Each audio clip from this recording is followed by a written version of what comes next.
kita harus sadar bahwa kondisi beriman bukanlah kondisi yang permanen. Artinya kita bisa kehilangan iman.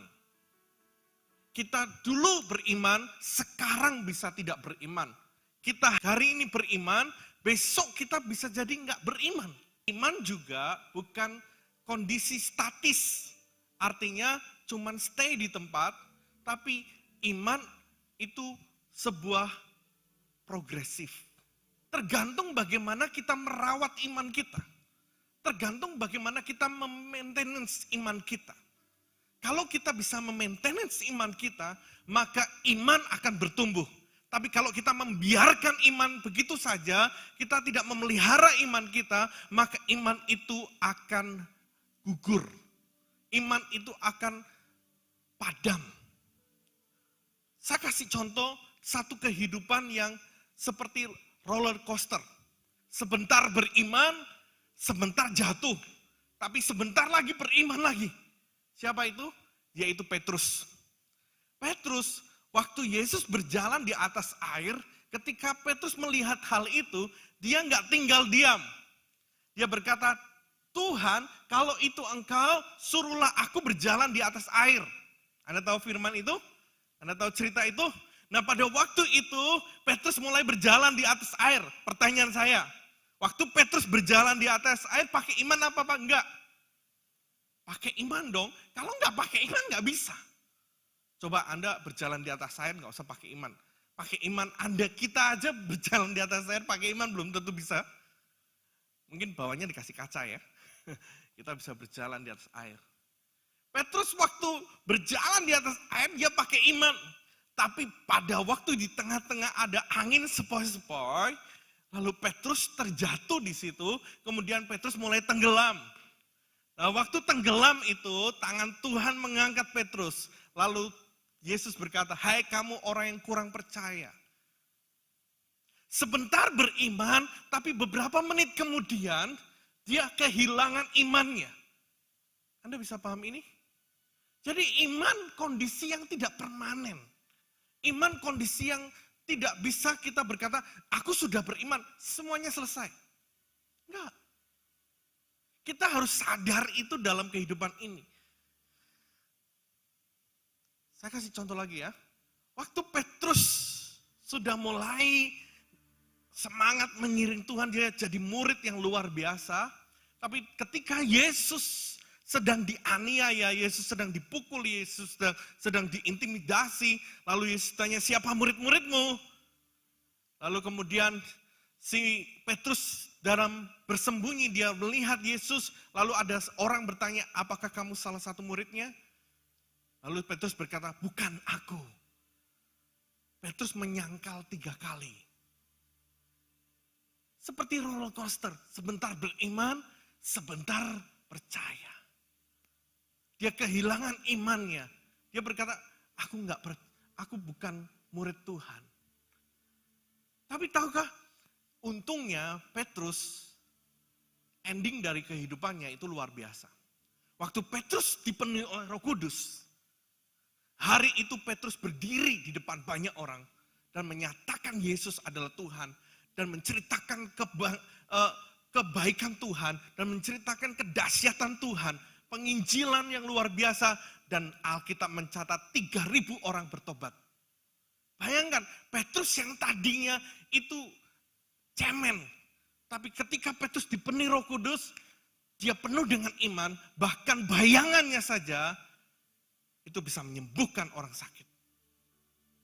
Iman Petrus seperti roller coaster, sebentar naik, sebentar turun, sebentar naik, sebentar turun. Apakah kita lebih hebat daripada Petrus? Kita harus sadar itu. Kalau nggak sadar, Anda sedang dalam berbahaya. Kenapa? Karena kita nggak akan prepare. Kita nggak akan berhati-hati dengan imanmu. Jangan-jangan hari ini kita lagi tidak beriman loh. Dan iman kita lagi berkurang. Lagi mundur. Zaman dulu saya mau bilang gini. Taruhan iman murid-muridnya adalah nyawa. Jadi kalau mereka beriman, taruhannya nyawa. Mereka bisa diciduk. Dan salah satu pionir dari orang-orang yang orang-orang yang memusuhi kekristenan pada waktu itu adalah Saulus. Jadi Saulus lihat orang beriman, dia geret, dia seret dari rumahnya, kemudian dibunuh, dirajam dengan batu. Salah satunya Stefanus. Bayangkan, iman zaman dulu itu iman yang luar biasa. Taruhannya nyawa. Hari ini apakah Anda taruhannya nyawa kalau Anda beriman jadi orang Kristen? Kita belum. Kadang ke gereja aja takut-takut kan? Dulu taruhannya nyawa. Come on. Nah, saya mau bilang bahwa beriman itu bukan berarti gini, selesai, aku udah beriman. Dan saya mau bilang bahwa beriman tidak sama dengan status KTP. Anda bisa KTP-nya Kristen, tapi di detik yang sama Anda kehilangan imanmu. Anda sudah nggak percayai Tuhanmu. Anda sudah tidak berjalan dengan Tuhanmu. Anda sudah jauh dari Tuhan. Padahal KTP-nya tetap Kristen. Tapi penyembahanmu bukan lagi kepada Tuhan. Penyembahanmu kepada ilah lain. Jadi, saya mau bilang bahwa iman tidak sama dengan status KTP. Bisa jadi mungkin KTP-mu bukan Kristen, tapi imanmu bisa kepada Kristus. Bisa nggak? Bisa. Nah, karena itu jangan terkecoh dengan bungkus, dengan yang di luar. Anda bisa jadi Anda beribadah, tapi imanmu lagi goncang. Anda bisa beribadah, melayani Tuhan, tapi engkau nggak percaya kepada Tuhan. Karena saya menemukan itu dalam dunia pelayanan. Karena dia bisa, karena dia mampu, karena dia punya talenta, ya sudah disuruh main, ya sudah main. Tapi hubungan dengan Tuhan, berjalan dengan Tuhan, berjalan dengan imannya nggak dialami. Jangan berpikir bahwa kalau sudah beriman itu sudah selesai, begitu saja. Kita perlu mengerti pada saat kita beriman, kita memperoleh iman masih berupa benih. Jadi waktu kita beriman, waktu kita diberi iman sama Tuhan, waktu kita mengawali iman kita, dengar, iman kita masih berupa benih. Tuhan taruh benih supaya kita beriman. Nah, biji atau benih perlu ditumbuhkan, perlu dipelihara.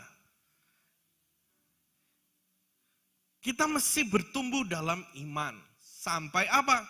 Sampai kita tidak tergoyahkan, sampai kita berbuah-buah dan buah kita dinikmati oleh banyak orang. Katakan amin.